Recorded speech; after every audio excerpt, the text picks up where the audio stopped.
Hi hello నమస్తే welcome to our channel నేను సిరి. So ఈ రోజు అయితే ఫుల్గా ఏంటంటే అల్లు అర్జున్ ఫ్యాన్స్ అయితే ఎంజాయ్ చేస్తున్నారు. ఎందుకంటే ఫస్ట్ సాంగ్ పుష్ప సాంగ్ వచ్చినప్పుడు ఎలా అయితే ఎంజాయ్ చేశారో ఇప్పుడు కపుల్ సాంగ్ వచ్చాక కూడా ఆ ఫ్యాన్స్ అయితే అందరూ చాలా బాగా ఎంజాయ్ చేస్తున్నారు. అండ్ రిలీజ్ అయిన ఒక 1 అవర్లోనే మిలియన్ వ్యూస్ని దాటేసింది ఈ సాంగ్ అయితే. సో ఈ సాంగ్ ఎలా ఉంది ఏంటి అనేది మనతోని తన ఫీలింగ్స్ని షేర్ చేసుకోవడానికి మనతో పాటు ఉన్నారు ప్రముఖ సినీ క్రిటిక్ దాసరి విజ్ఞాన్ గారు. నమస్కారం సార్. నమస్తే. ఇప్పుడు చూస్తున్నట్టయితే మనకి పుష్ప 2 నుంచి అయితే కపుల్ సాంగ్ రిలీజ్ అయింది. సో ఈ సాంగ్ మీకు ఎలా అనిపించింది? మొన్న దీనికి సంబంధించినటువంటి గ్లిమ్స్ రిలీజ్ అయినప్పుడే చూసేకి అగిరవ మాదిరి ఉన్నాడే నా సామి, అప్పుడు చూసాం ఓహో పుష్పలోని ఒక గాంభీర్యాన్ని నిప్పురవ్వతనాన్ని చెప్పారు.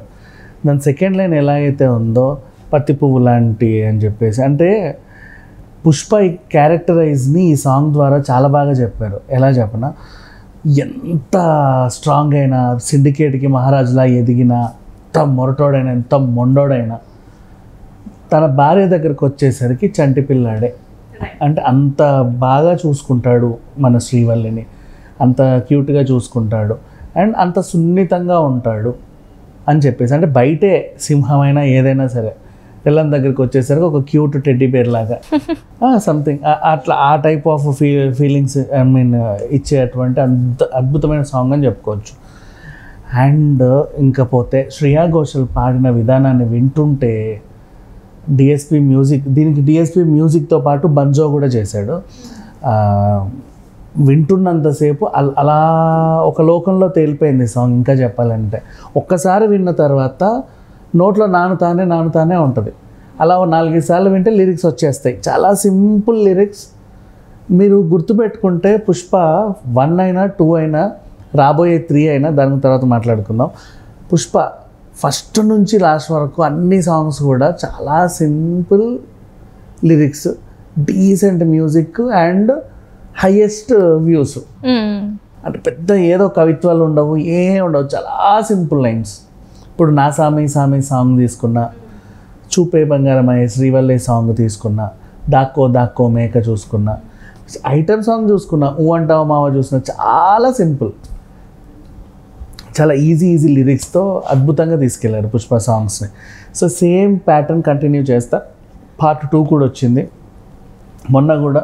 పుష్ప సాంగ్ కూడా అతన్ని ఎత్తు కొలవాలంటే ఆకాశం, అతని లోతు కొలవాలంటే సముద్రం, అంటే ఈ టైప్ ఆఫ్ లిరిక్స్ చాలా సింపుల్గా తీసుకెళ్ళాడు. పెద్దగా ఏమీ ఆర్భాటాలు పోలా. నెక్స్ట్ ఇప్పుడు అదే కంటిన్యూ చేస్తా. సామి సాంగ్ ఫస్ట్ పార్ట్లో ఎలాగైతే సామి పాట ఉందో సేమ్ అలాగే కంటిన్యూ చేస్తా. దీంట్లో కూడా నా సామి అంటది కాబట్టి ఆ ఒక్క లైన్ అలా పెట్టుకొని, అండ్ ఫస్ట్ లిరిక్ ఏదైతే ఉందో అగిరవ మాదిరి ఉంటాడే నా సామి, లాస్ట్కి ఆయన గురించి అంతా డిస్క్రైబ్ చేస్తా.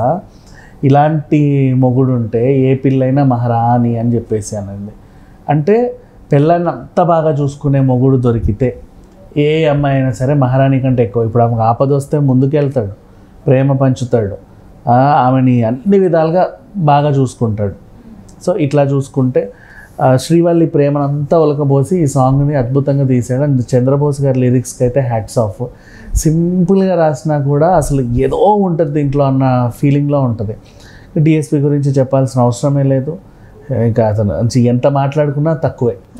సో ఆ రకంగా చూసుకుంటే పుష్ప మాత్రం అంచనాల్ని అమాంతం పెంచేసింది. యాక్చువల్గా చెప్పాలంటే ఇప్పుడు పుష్ప ఇక్కడ లేదు, ఎక్కడో ఉంది. దీన్ని అందుకోవడం చాలా కష్టం అనే ఫీలింగ్లో నేను ఉన్నాను. నాకు భయం వేస్తుంది ఒక్కొక్క సిచ్యువేషన్లో చూస్తే. నిజం అంటే అల్లు అర్జున్ది బర్త్డే, అంటే లాస్ట్ బర్త్డే టైంలోనే 3 minutes షార్ట్ ఫిలిం రిలీజ్ చేసిన తర్వాత ఉగ్రగంగమ్మ రూపం రిలీజ్ చేసి సంవత్సరం పాటు కూడా దాన్ని చూపించి మెప్పించారు. దాని మీద చాలామంది బొమ్మలు తయారు చేశారు, చాలా మీమ్స్ వచ్చాయి, చాలామంది రీల్స్ చేశారు, అయిపోయింది.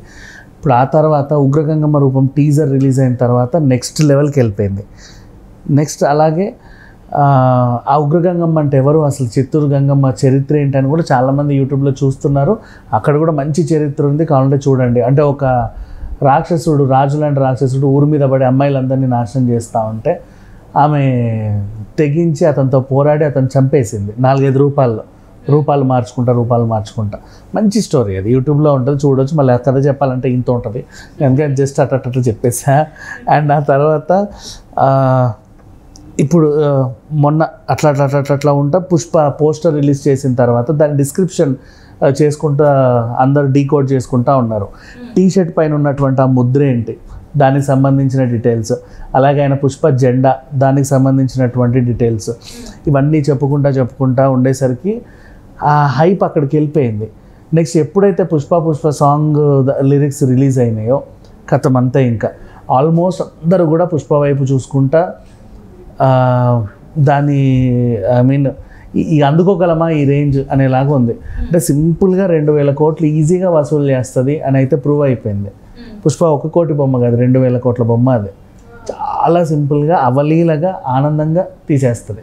నిన్నగాక మొన్న నంద్యాల వెళ్ళినప్పుడు కూడా పుష్పకు ఉన్నటువంటి ఆ క్రేజ్ మనం చూసాం, అమాంతం పెంచేసిందని చెప్పుకోవచ్చు. అండ్ ఇంకా అసలు వివరాల్లోకి వెళ్తే పుష్ప గురించి మాట్లాడే ఏ ఒక్క అంశం ఉన్నా సరే ప్రతి ఒక్కరు చాలా ఆతృతగా ఆసక్తిగా ఎదురు చూస్తున్నారు.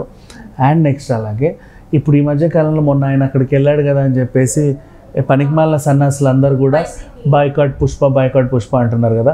వీళ్ళు చూసినా చూడకపోయినా పుష్పకి ఒరిగేదేమీ లేదు, ఎందుకంటే ఆల్రెడీ దాని హైప్ క్రియేట్ అయిపోయింది. ప్రపంచవ్యాప్తంగా పుష్ప సినిమా కోసం చాలామంది ఎదురు చూస్తున్నారు. అండ్ 2,000 కోట్ల బొమ్మ ఇది పక్క రాసి పెట్టుకో, 2,000 crores అవలీలగా అలా దాటేస్తుంది. అంటే ఇంతకుముందు చూస్తున్నట్టయితే మనం చూసాం షికావత్ గారు అంటే మన ఫహద్ ఫాసిల్ ఏదైతే ఉందో విలన్ రోల్ ప్లే చేస్తున్నారు. ఫస్ట్ పార్ట్లో మనం చాలా తక్కువ, లాస్ట్లో వచ్చాడు ఇంతే, బట్ పవర్ఫుల్ ఎంట్రీ అని చెప్పుకోవచ్చు. అండ్ ఇప్పుడు ఈ సినిమాలో తన క్యారెక్టర్ ఎంతవరకు ఉంటుంది అండ్ కొత్త క్యారెక్టర్స్ని కూడా ఇందులో యాడ్ చేశారని చెప్పేసి మనకి ఫస్ట్ నుంచి వస్తున్నాయి. అంటే ఇవన్నీ కూడా సినిమా రేంజ్ని ఇంకా పెంచుతున్నాయి అనుకోవచ్చా, మనం ఇంకా ఊహించిన దానికన్నా ఎక్కువ ఉంటుంది అని అనుకోవచ్చు. అండ్ ఈ పాటలు చూస్తుంటే ఫస్ట్ మొన్న చూసినట్టయితే పుష్ప సాంగ్ ఇలా ఉంది ఏంటి, అండ్ ఇది 1.5 hourలోనే మిలియన్ వ్యూస్ దాటేసింది అన్ని లాంగ్వేజెస్లో, మోర్ దెన్ 6 languages అనుకుంటా. అండ్ అన్ని కూడా రిలీజ్ చేశారు.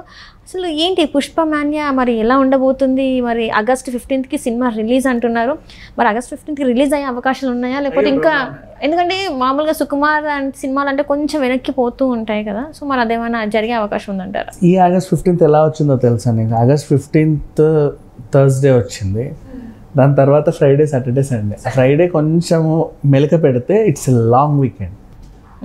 15th రిలీజ్ అయిన తర్వాత Friday Saturday Sunday long weekend, 4 రోజులు నేను చెప్తున్నా రాసి పెట్టుకో. రోజుకి 500 కోట్లు చొప్పున 4 రోజులకి 2,000 కోట్లు అట్లా తీసేస్తుంది అంతే. బాక్స్ ఆఫీస్ని అసలు ఇట్లా మడత పెట్టి అక్కడ పెట్టేస్తుంది పుష్ప అంతే. ఆ విషయంలో ఏమాత్రం పుష్ప సిరీస్ అనేది అల్లు అర్జున్ గారికి కావచ్చు, మన సుకుమార్ గారికి కావచ్చు, ఒక మైల్ స్టోన్లా ఉంటుంది అంటారా? వాళ్ళ కెరియర్ ఇంకా ఏ చూసుకున్నా కూడా ఇంకా పుష్ప వాళ్ళు వీళ్ళు ఈ టీమ్ అంతా పుష్ప టీం అంటే వాళ్ళకి ఒక రికగ్నైజేషన్ వచ్చేస్తుంది అంటారు ఫ్యూచర్లో. చాలా రేర్గా కొన్ని సినిమాలకే అలా వస్తాయి, లైక్ బాహుబలి టీం అంట అదంట ఇలా అంట అని చెప్పేసి. అట్లా ఆ రేంజ్ ఒక యూనిక్నెస్ మాత్రం పుష్పకి ఆల్రెడీ వచ్చింది. నెక్స్ట్ మళ్ళీ part 2 ద్వారా కూడా వస్తుంది. ఒకవేళ part 3 ఉంటే అది కంటిన్యూ అవుతానే ఉంటుంది. Right sir, right. Thank you so much and Vignan.